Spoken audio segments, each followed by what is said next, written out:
So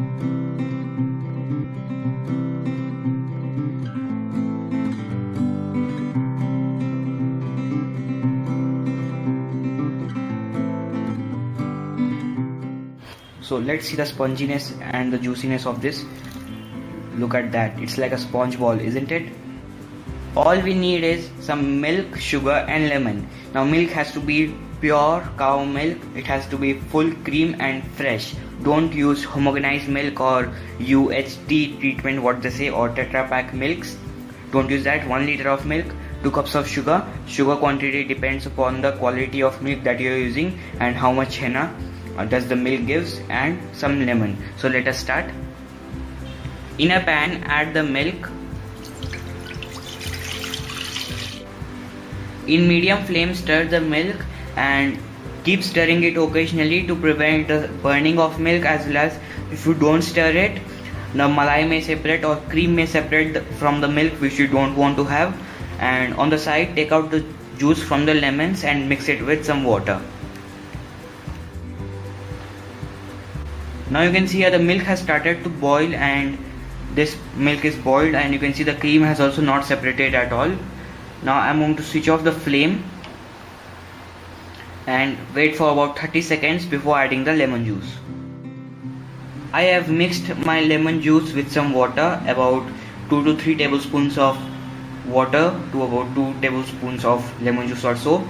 Now I'm going to slowly add in this mixture into this milk.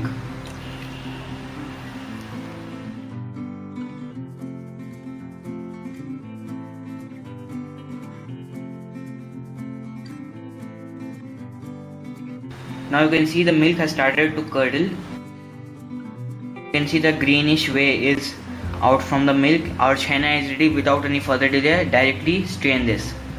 Here I have a colander lined with a cheesecloth. I'm going to add this mixture. Move this henna once or twice like this to remove off all the way out of it. Now add some water. This will not only cool the henna but will also remove off the lemon sourness. Now try to gather the sides and lightly squeeze it. It might be hot, be very careful with it. Okay, some more of the water to clean. Don't apply too much pressure, lightly. Now hang this henna for about 30 minutes in a kitchen tap or in your cupboard for about 30 minutes, and all the excessive whey will be out from it. Don't try to squeeze much because your henna might get dry and it will not be good. So here we have about 10 cups of water. I'm going to add 2 cups of sugar to this.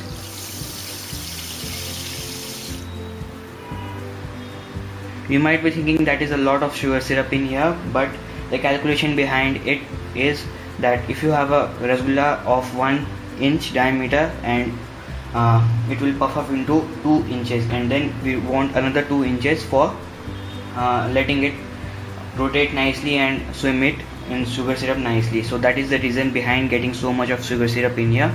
If you have a smaller cooker, you may use that, and in that you will have to use little less sugar syrup for that. So that is the reason behind it. So let's heat this up and knead our henna. Here we have our henna, which is resting for about 30 minutes. Hanging for about 30 minutes. Here you can see this is neither dry nor moist. This has to be like this. It is moist but not so dry. So we are going to knead this until it gets smooth for about 3 to 4 minutes. It actually depends upon the quality of milk. Like if you use a toned milk, that will take about a long time, about 15 minutes or so, but this is pure fresh cow milk. This will take about 2 to 3 minutes to gather all. Continue kneading it like this and do like this also in between. You might hear a little sound, chirping sound like of thing here. That is the consistency that we are after. This is not dry nor moist nor wet. This has to be like this. If it is dry, your rasgullas will be dry from inside. If it's moist, it might get break or it might get flat in sugar syrup. So continue kneading for about 3 to 4 minutes, and some fattening will come out of it. We don't want to knead further. As soon as the fattening starts leaving this chenna, we have to stop and make the balls and dump it in the sugar syrup.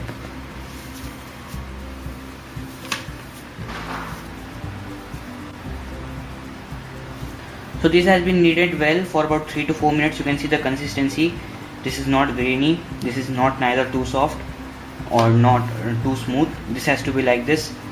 I don't want to scare you out from my previous failed attempts, that it all depends upon the kneading process. If you knead it too much, it is going to ruin. If you knead it less, it is going to ruin.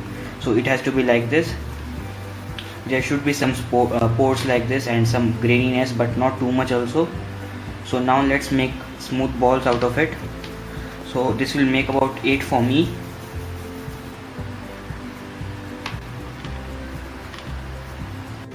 Here are my rasgulla balls ready. You can see these are of this size and there are some cracks and grits, but don't worry, these will help in getting them puffed up very nice.